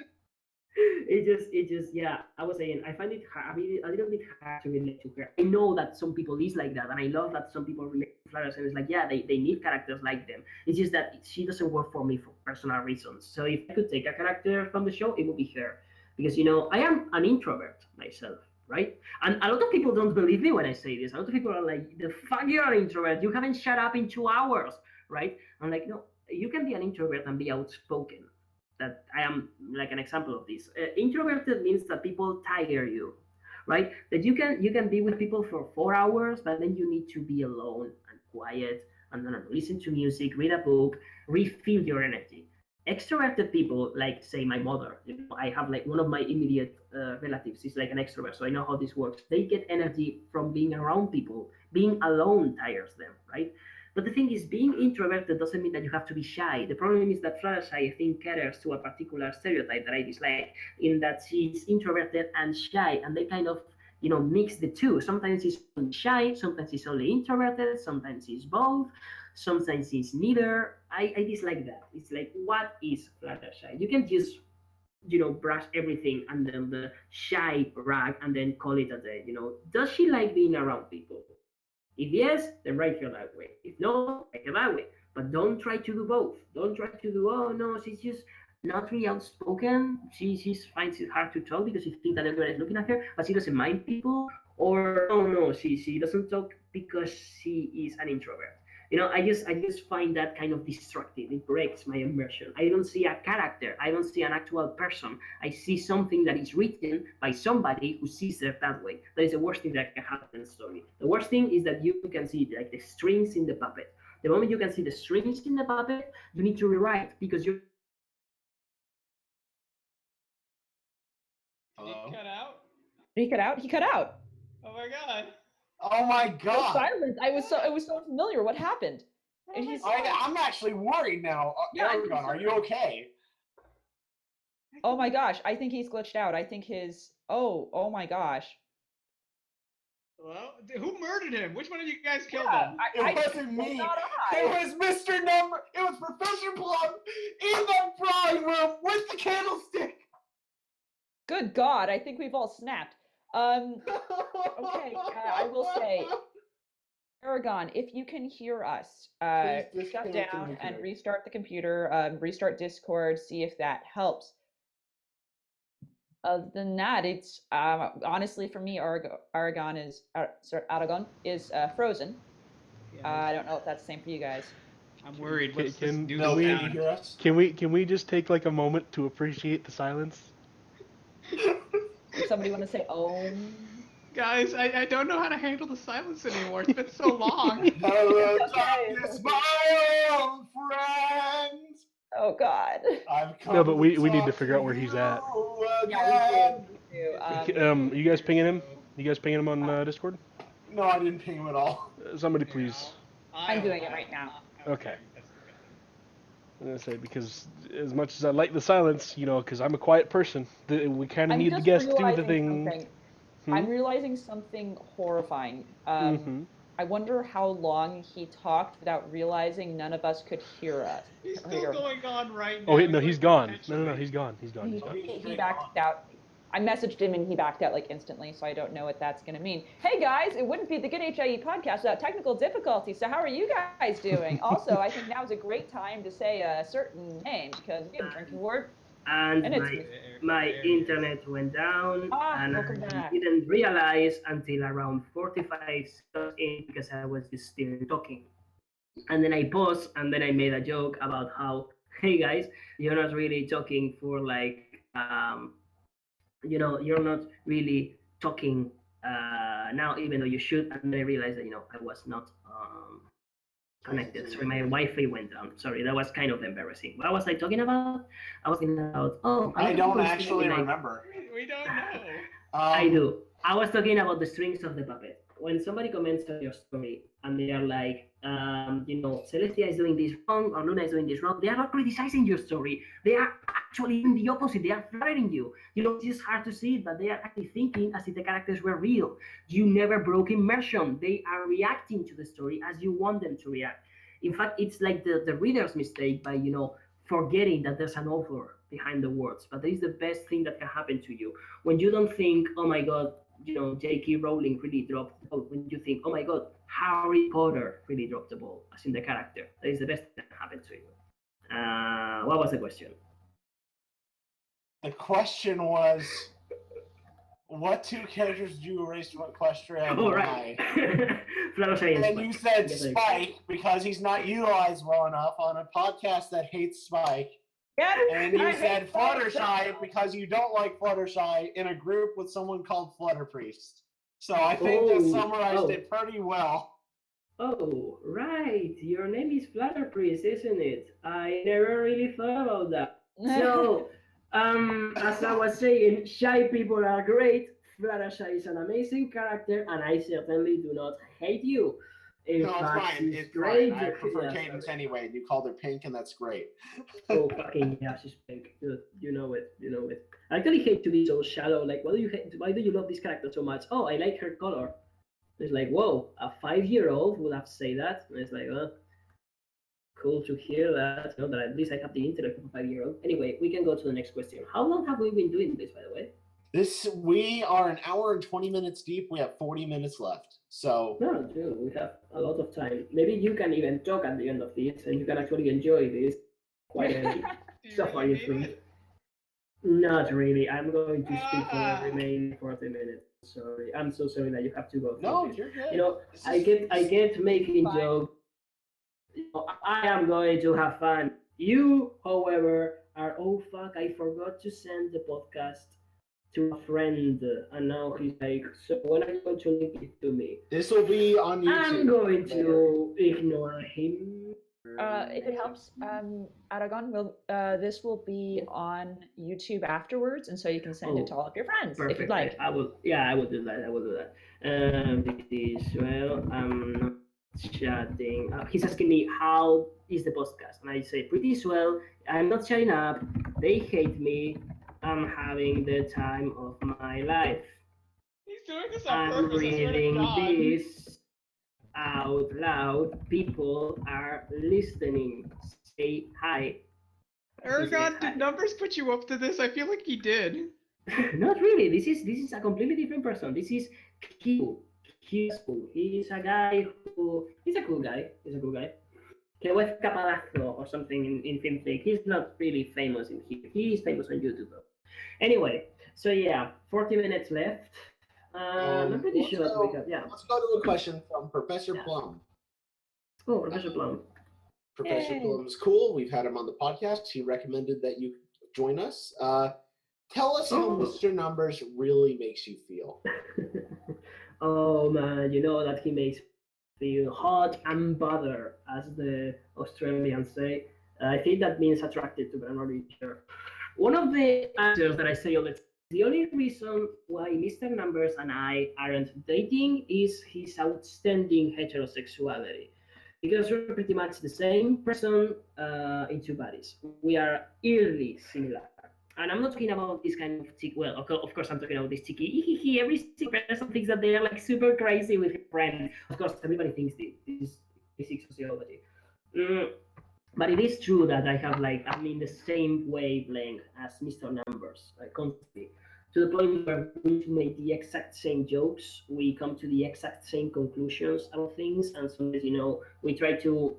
It happened just recently. We are both writing a story at the moment, and we show each other the new chapter that we're going to post, and we made the exact same joke in both, right? And at no point did we communicate this to each other. It's like, we really make the same joke. Yeah, we rap each other way too much. I'm talking to Mr. Number. He's one of my four best friends, really. I talk to him pretty much every single day, every single thing he knows about it. It's really my best friend by far. If I ever manage to go to Australia, I won't even tell him. I would just pop in his house and say like, hi, I live here now, and he won't be able to pick me up because I know every single. I even know his girlfriends. Actually, the last two women who have had sex with Mr. Numbers, both of them immediately went to Skype to tell me about it. Why? Wait, what? Why? Yeah, I wonder. Please tell us about Mr. Numbers' sex life. Thank you for that reaction, because a lot of the time I tell this, I tell this to people, and they go, well, yeah. And there's no actual reaction. I'm like, no, why do you find this normal? This is not normal. This is the opposite of normal. Well, they call this scaring the spade. It's I don't know who made this up. Maybe it was Numbers, maybe it was me. The thing is, it all started with his now ex-girlfriend, because I really dislike it when people talk about their sex life with me. I find it uncomfortable a little bit because I am kind of a pussy. Mr. Numbers call me asexual once. I do not identify with that term, but only because I'm an idiot. I just don't give a fuck, really. That is mostly it. So I don't really like it when people talk about sex with me, but they're, when they do it in a serious way, when they're joking, I just fucked a cake. Hell yeah, bro. Do high five. But when actually I was just having sex with this girl, and I was deep inside her vagina with my human penis, and I just go, whoa, slow down. Wait, what did you say? Did you say, hold on, did you say with your human penis as opposed to non-human penis? Are you a xenomorph? My personal life is not on trial. my personal life is not on trial here. We're not going to speak about that. I mean, believe it or not, I talked with people who have had sex with animals, and it was horrible. It wasn't something that I enjoyed. I actually talked about this in a previous podcast with the City of Angels, who also had me, and they also suffer me, so you're not alone on this. And I think that we started the conversation with this. I met a guy once who had sex with his dog, and he brought this up to flirt with women. He would go to a woman and be like, "Hey, girl, I'm not really usually into human sex, but you are really pretty, and I think that I will make an exception for you. You see, every single Saturday when I'm bored, I fuck my dog," and he would then describe it. It's Does the like, neighbor watch? I hope that you are joking, because holy shit, that is the worst thing I've ever heard. Another thing, right? I remember talking with this about the ferret with you probably know her, Masked Ferret. He's an AUD reader and a real friend, a friend of mine, or one of my current mentors. He's a user on FemFed. Yeah, he's on FilmFlick and shit. He's on AQDs. He's on Angels. He's really cool. And she was like, "That could actually work with some of my friends." I was like, "What? Really?" And like, "Yeah, it will be pity sex, but not for the guy, for the dog. Like, which is, I think, the lowest you can. Yeah, I have pity sex, but not even for me. Think that I rape every Saturday. Fucking hell. I am a human penis." Anyway, where was I? Yeah, so Mr. Numbers knows about your friend that fucks a dog. Yeah, well, now I'm talking about Mr. Numbers, who is not the same person. Shifty eyes. Now he really isn't. Let's spread rumors about Mr. Numbers fucking dogs. Okay, that did not happen. Let's not make this a rumor or a running joke in the past. Yes. So he knows this. He knows that it makes me uncomfortable a little bit. I'm like, please don't talk. I mean, not uncomfortable. It's like, why can you not talk about this? It's kind of not my thing. So he knew this, and as we are best friends, he immediately went, "Okay, I'm going to talk about sex with you as much as I can because I truly hate you, and this is what being friends means in Australia." So he just did that every single time that he has sex. He comes to me and he explains it to me just to piss me off, and then he tells the women, and the women laugh, and then they come to me and they talk about it to piss me off, and that's pretty the story. It's just like a international web of people trying to piss me off. It's a conspiracy, man. And it's happened, and it's actually happened a couple of times, and I have details. I can like tell you what numbers likes in bed, which is information that would be useful at some point in my life. I can tell you that. I can also tell you what the web is telling me to. They have no sense of privacy when it comes to me. Like, this has happened a couple of times. When people really get to know me, they see me as less of a dog. Like you can shit in front of your dog and you don't really care. That's happened to me. People just get naked in front of me, They're like, he's probably not even looking. And usually I am not, but then I look, like, because you don't care. Like, yeah, I don't care, but you shouldn't be naked. So it's just like that. They just tell me everything. It's horrible. And I hate it. But they do it anyway. So already. That's big. Okay, yeah, okay. That in a nutshell is how numbers really makes you feel. So let's go to Chat Penguin Lips, who we are very fond of and who runs our Twitter. By the way, we have a Twitter, guys. It's actually pretty cool, and Chapped is a pretty cool dude for making sure that happens. Thank you, Chapped. For the longest time, I was absolutely sure that Chap was a woman because Chapped Penguin Lips sounded like in Spanish. It sounds girlish to me because of the word lips or something. So I referred to him for like 2 or 3 days till I think Pickles called him man, and I was like, oh shit, I've been misgendered. Well, I'm just going to quietly rectify, my thing. It's like with Milk, only I didn't tell him. Also Vylon, I thought that Vylon was a guy. I don't know what Vylon is. Vylon identifies as, oh god, probably as a shit post. As a rape condom. She identifies as a rape condom. That actually makes sense. Anyway, yeah. So like, I have troubles with people because I tend to translate to Spanish. For example, milk, like the word milk in Spanish is leche, which is like a feminine word. So I read milk and I immediately think probably a woman because it's a feminine word, and I just do it without noticing. Sometimes I assign genders to people on FilmFlick. It's kind of awkward when I get it wrong, and it's like, whoops, sorry for thinking you were a girl all the time when you were a dude. I never really noticed which pronouns you use because I don't really notice that. I just assume. So yeah, Chapped is a guy. Chapped is a guy. All right. Chapped is definitely a guy. Ask a question from Chapped. What's up with the Edgar Allan Poe short bio? Are you secretly a Raven, or are you Edgar Allan Poe on antidepressants? I like Edgar Allan Poe. I like Edgar Allan Poe's poetry, and this was pretty much just this was just me trying to be witty and succeeding for once. I really like the quote. I think it's funny. You know, quote the Raven. I don't think I am witty enough to top it up. You know, so I just said, you know, this is probably the best thing that I'm going to come up with. So I'm just not going to bother changing it because I just like it. It has no real meaning. I just came up with it. The original actually was Quoth the Raven, Cook-a-doodle-doo. I don't know what I thought of funny, you know, having like a rooster sound, but then I thought, why not like rose sound? That's funnier. And then I wrote it and then I laughed at my own joke and I was like, yeah, this is pretty good. I just kept it there. I don't think I am witty enough, you know, to top it up. I really like the joke. It's a really simple explanation. I don't know how I managed to make it this long, but it's just a joke that I like. I am afraid that it doesn't have any further meaning.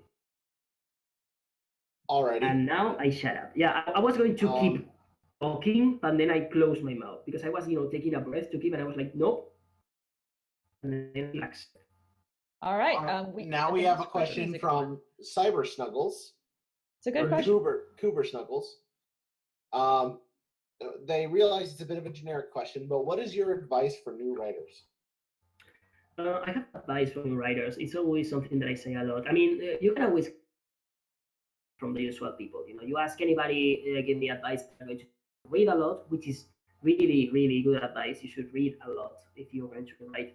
You should practice a lot, of course, but this is really basic. Everybody seems to know this. I want to give advice. You know, not everybody keeps, so it's actually useful. I think that one of the most important things you have to do when you write is to find a voice. This implies many things. I know that it's super, super fucking corny to say to find your voice. I sound like, you know, the coach in this kind of shitty sport movie that you Americans love so much. But it's actually a thing. It's the only way that I can talk about it. You know, when you have style, you have to develop your own style. But this is not as easy as it sounds. You need to practice a lot. And the first thing you need to do is to learn the rules. Right? What does it mean to learn the rules? The rules of writing, you know, manage to write one story, 2, 3, 4, 5, that are like never out of character, that they don't have absolute plot holes, that the writing is like grammatically correct, that is like a standard story.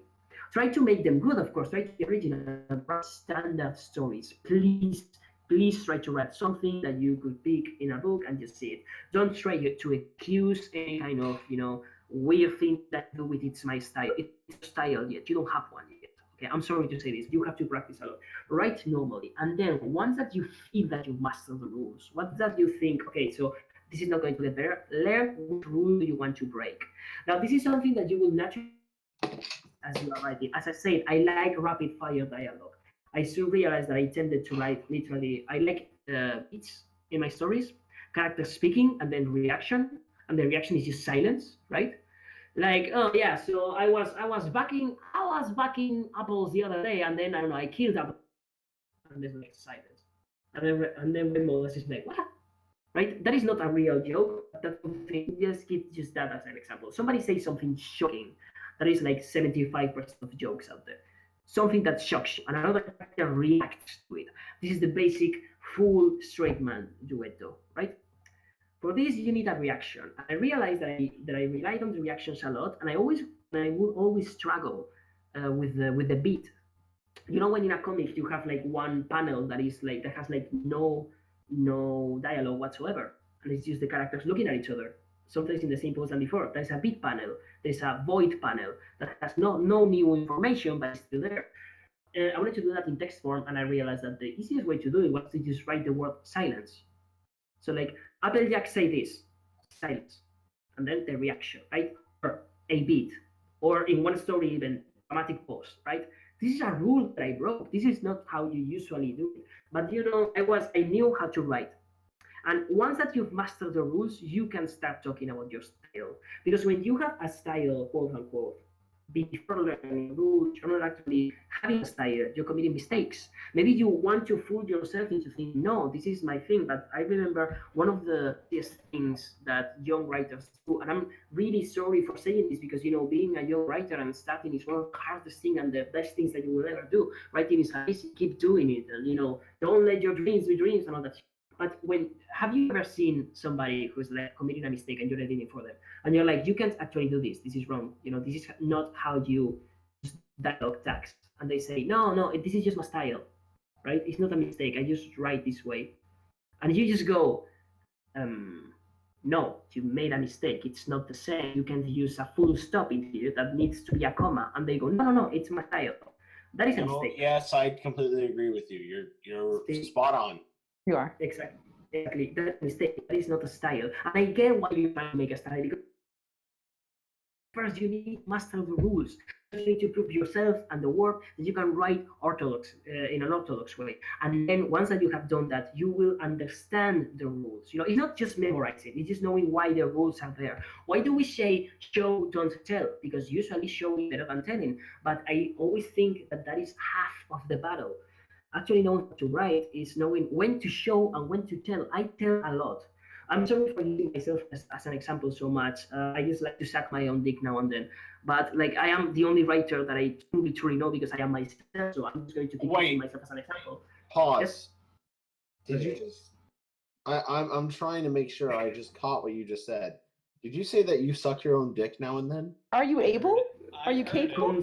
I heard it. I was speaking metaphorically here.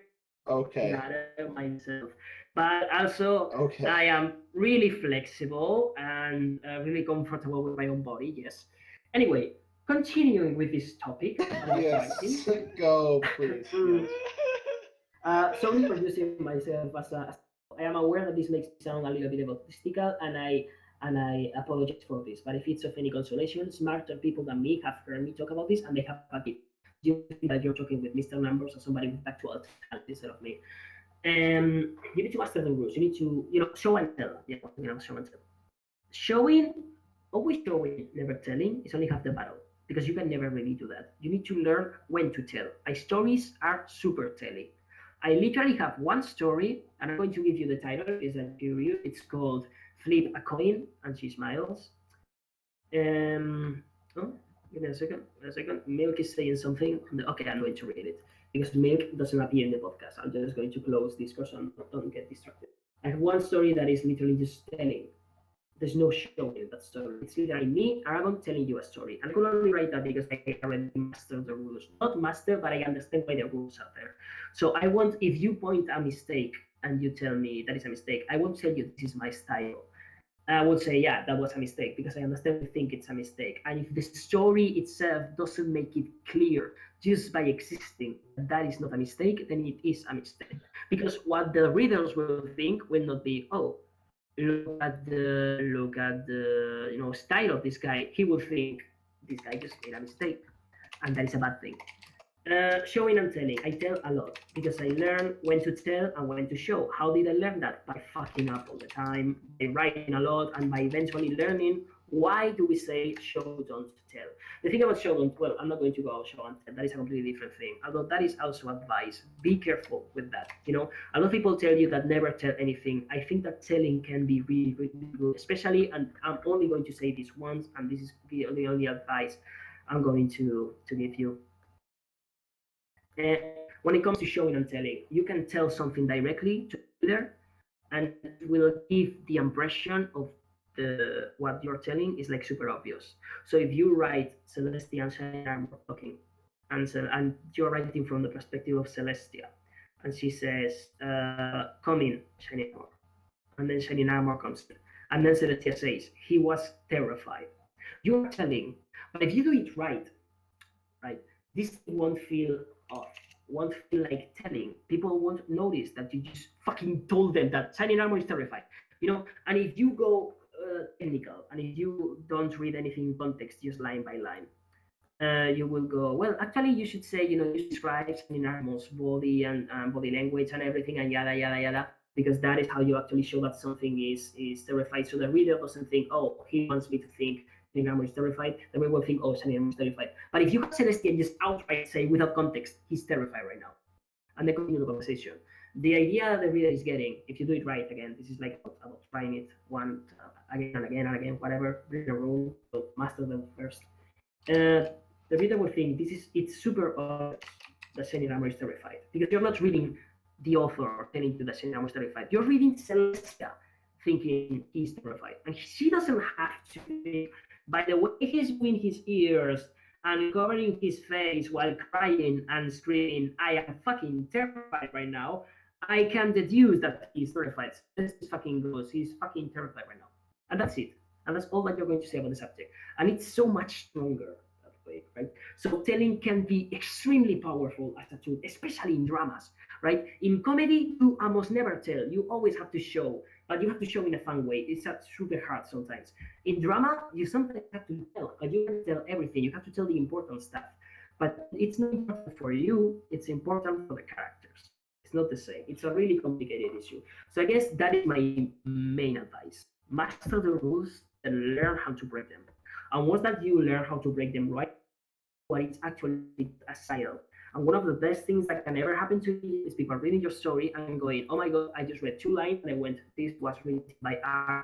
Or what usually happens with me for some reason, that is that people just start a story and they sometimes comment, oh my God, you could really give Aragón like a run for his money. You really sound like him. And then 50 later, they comment again, then they go, wait a fucking second.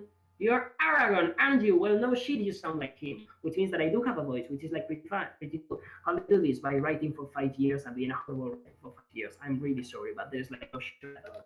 Practice and then learn when to break the rules. Learn to experiment. Develop a voice. And this is also important. This is the last thing that I'm going to make. I don't know how late it is, how much I can speak. You've developed your voice. Write 2, 3, 5, 7,000 stories with it. But once that you're comfortable enough, it doesn't make a challenge anymore, break it and go out of your comfort zone again. So I became really, really comfortable with dialogue-heavy stories. So I went, okay, that's it. I'm not going to write this anymore. I'm going to try to direct the humor, not from the dialogue, but from the narration, which is completely different. And I don't know how to do it, so I'm going to learn. And then you start all over again. You learn the rules, you learn how to read, cycle that repeats itself. And if you keep doing this, eventually you become a overall good writer. As I said, I'm not in drama. I stepped out of my comfort zone long ago and said, can I write drama? And then I wrote drama, and I was like, okay, what can't I write? Can I write a tragedy? I've never tried. Let's try to write a tragedy. And I wrote a tragedy, and it fucking sucked. I never posted a tragedy because I can't write a tragedy yet. So that's what I'm working on.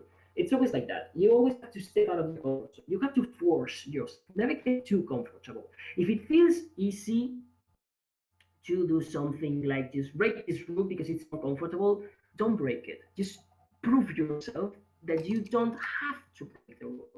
Okay? You can only justify your actions when you are like only excused to do something, when you can prove that you don't need to do it. That is mostly is here. Know your limitations. Do not excuse yourself. Okay? Learn the rules, then break. I cannot hammer this enough. I actually sound like I agree. Yeah? I agree. That was like a really huge rant. You can talk now because my throat is kind of dry because I got really excited in here. Sorry for that actually goes into the next question, because the next question is actually from King Moriarty. And he has a question for everyone else that isn't Aragón. Actually. Also for Aragón, probably also too. for Aragón, but we'll do our guest last. Actually, no, Aragón, we'll let you answer this first. The question is, how strongly do you regret your life choices right now? I'm having the time of my life. I am having so much fun right now. Like I am like conscious because I realize that I'm not on a game. I'm sorry, I guess that I am super life. But I'm like, Aragón, are you like siphoning our joy here and using it to fuel your words? He just breathes in our life essence and is like, yes. I'm like absolutely sure that the moment the chat ends, I go away. You will go, fucking hell. You just okay. For an hour, like, it was unbearable. How am I going to edit this? I can just see Flat Priest being like, how do I do this? Can I just delete everything but the few seconds where he was not online and just keep? Can that be the podcast? Please, Pencil. please. Pencil. Yeah. How strongly do you regret your life choices right now? Well, I made 2 bad decisions today. Number 1, I lay down without any alcohol by the bed. And number 2, I then tried to get up to get alcohol partway through the podcast and tripped and fell on my face. So that's 2 bad decisions right now. Enigma. I was having such a good day. I just got a GameCube and a PlayStation 2 for nothing. And then this happens. Milk. Do what? How strongly do you regret your life choices right now? Right now? Not at all. This is the fucking greatest thing ever. No! Thank you. Milk gets me because he never speaks, and he's like, "You're feeling my pain now, you motherfuckers." Damn right. This is what it's like every week for Milk. Oh god. I can see on the general good high list a message from Blade, the Impaler, who's like just, "Oh my god, Aragón, you do not shut the fuck up. Jesus, man. Plum, you were right. Plum, you were right. He does not shut up." And I like how Plum is just like, fucking see, people think I'm joking when I say that I talk a lot. Like constantly when I say, no, I am an idiot and I never shut up. And they go, you're just such a joke. Like, they're going to regret your choices, and they're going to regret. See why I studied law and economics? Because one of the I can see that. yeah, exactly. More than once, a teacher has told me I could be a really good politician if I didn't have any kind of moral compass, because I am able to maintain a conversation for just so long that my oppositor doesn't know what the fuck I'm talking about. I start with a point, and then 15 minutes later, I'm talking about something, and when the other guy starts, he just goes, "What? What was the question again?" Which makes you look like an idiot. This has happened in classes. I had to do debates and shit, and sometimes the teacher has to like give the oppositor an extra turn because I just spoke so much, so fast, and for so long that he just lost his arguments. It's like a great feeling. It's a really great feeling. This is when they told me, really, really good presentation, but you need to speak a little slower so we can understand you. Because when you start so fast, people stop paying attention. Similar to what Priest said about the jokes. If you keep throwing jokes at people, they're going to be over. I'm the same about the words. Yeah, regret your life choices, people. Remember when Miss Tapas was here, and somebody said, I think it was Byron, said, "Holy shit, Mr. Lam loves Aragón. Why don't we pick Aragón and put it like in the podcast?" And the three people at the same time, Plum, Number, and me myself, said, "Fucking no. If you put Aragón in the podcast, Numbers is not going to say a single word. It's just going to be Aragón talking for 2 hours." And some people were like, "Lol, this is fun." It is not. We are not joking. Plum has consistently been telling people that I do not shut the fuck up. People never believe him, and I guess that learn your lesson. So when am I coming back to this podcast? I wonder now. I can just throw you away. You can just hit play and go away. And I probably will notice. I spent 45 seconds speaking alone with my internet down, and I just never realized that I was not speaking to people. I actually speak to myself a lot because again I find it hard to shut up. So anyway, we have another question or something because I'm still talking. We do I think have that I another lost my question. point. It is quite a question, actually. It is a wonderful question. If Priest, are you willing to try to say this question, Priest? Which one? You know the one. From Blade? From Blade. All right. Because that's where we're at today. That's where we're at today. I don't. Do it. Blade. You ever shat on a nigga dick during anal? I dislike Check the fuck out. I just dislike the use of the word, the N word. I am one of those people. I'm sorry. I am kind of a not a social justice word, but I'm like politically correct and shit. I try not to. I joke a lot, but I mostly joke for myself. I try not to make this kind of. Have I ever shat on a black person's dick during anal? Well, I said that I am that my personal life is not a triumph here. I'm just going to say that, when you're brown enough, chocolate doesn't look like what I'm talking about. Brown stain really look don't really stark in contrasting. I'm losing my words. Sorry, I drank a little bit of beer. Slightly drunk. Short answer, Mr. yes. Numbers. Look answer, no, but Drink. Mr. Numbers, what? Oh, It's the drinking word.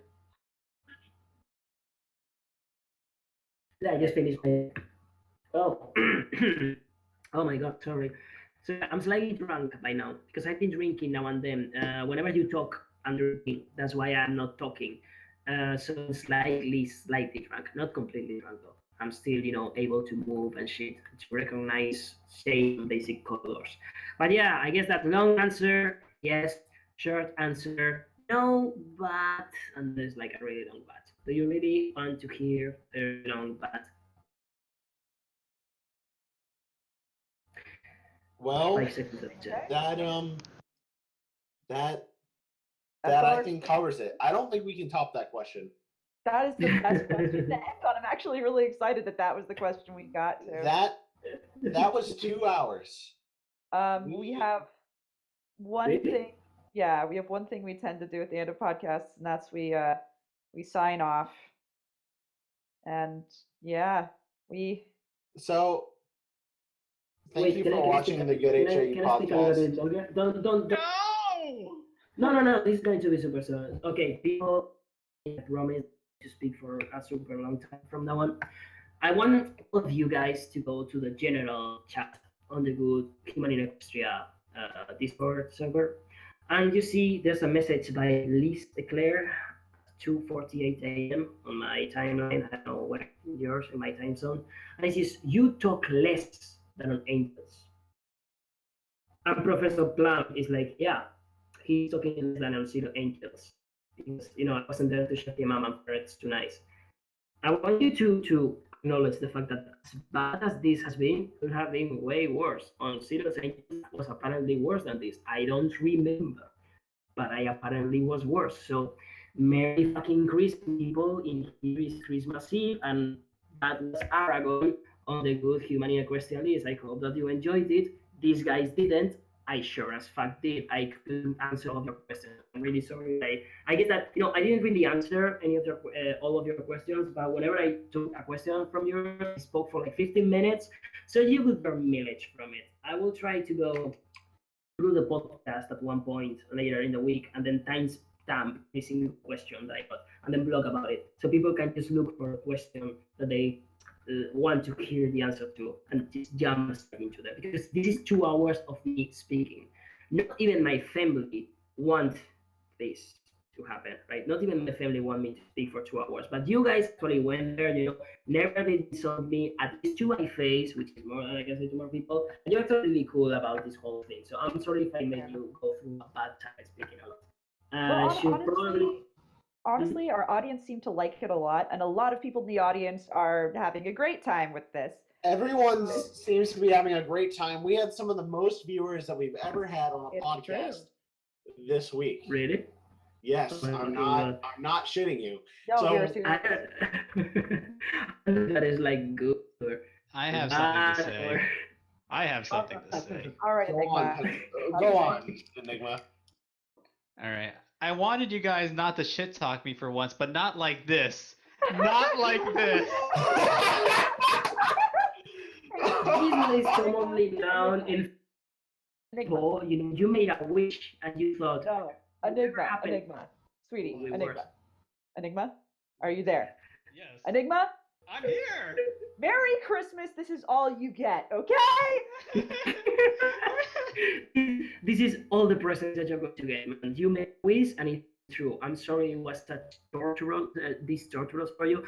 Can I go to the Twitch page now and look at the chat because I haven't read any single comment, and I guess that they are not going to talk about the chat. They're just going to talk about themselves. But I kind of want to see the audience reaction to see how many people are hating me.